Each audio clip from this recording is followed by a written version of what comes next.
le style d'un sage africain, quand tu oublies le chemin du bois sacré, ne t'étonne pas que tes racines se dessèchent. Mes enfants, mes fils, mes filles, écoutez la voix du vieux baobab. Elle ne crie pas, mais elle porte loin. Je ne viens pas parler pour faire du bruit. Je parle pour rappeler.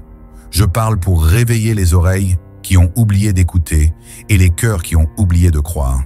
Avant que l'homme blanc ne traverse les mers, avant que l'aiguille d'acier ne perce la peau de nos enfants, avant que les pilules importées n'emplissent sur les étagères, nos grands-mères savaient guérir, nos anciens savaient soigner. Ils n'avaient pas de diplôme, mais ils avaient le savoir. Ils n'avaient pas de laboratoire, mais ils avaient la forêt. Et cette forêt, mes enfants, est une pharmacie vivante. Le Nîmes soigne les fièvres, le Kinkeliba nettoie le sang, le Moringa fortifie les faibles, le Barquet calme les douleurs.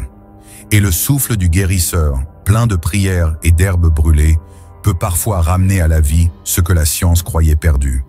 Mais voyez aujourd'hui, nous avons troqué nos feuilles contre des comprimés. Nous avons abandonné nos guérisseurs pour courir après des médecins qui ne parlent même pas notre langue.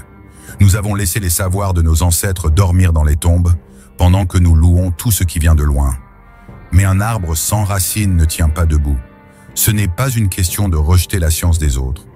Non, le sage ne rejette pas la lampe du voisin, mais il n'oublie pas l'huile de sa propre lampe. Nous avons aussi notre science.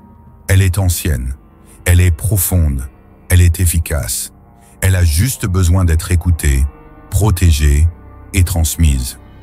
Je vous dis, mes enfants, valoriser la médecine africaine, ce n'est pas revenir en arrière, c'est avancer avec ses deux pieds. Un pied dans la tradition, l'autre dans la modernité. C'est prendre le meilleur des deux mondes en gardant sa tête sur ses épaules. Il est temps que nos universités s'ouvrent aux anciens. Il est temps que nos laboratoires écoutent les détenteurs de savoir. Il est temps que le guérisseur du village et le médecin de la ville marchent en côte à côte pour soigner non seulement le corps, mais aussi l'âme. Car la médecine africaine ne soigne pas seulement la maladie, elle soigne l'être. Elle parle au corps, mais aussi à l'esprit. Elle ne divise pas, elle relie. Elle connaît le pouvoir des plantes, mais aussi celui de la parole, du silence, du rythme du tambour et du souffle du vent. Tant que le lion ne racontera pas sa propre histoire, la chasse glorifiera toujours le chasseur. Alors racontons notre histoire. Soignons nos malades avec fierté. Transmettons nos savoirs avec dignité.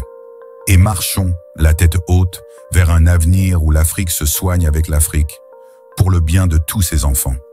Je vous ai parlé avec le cœur. Je vous laisse avec la sagesse.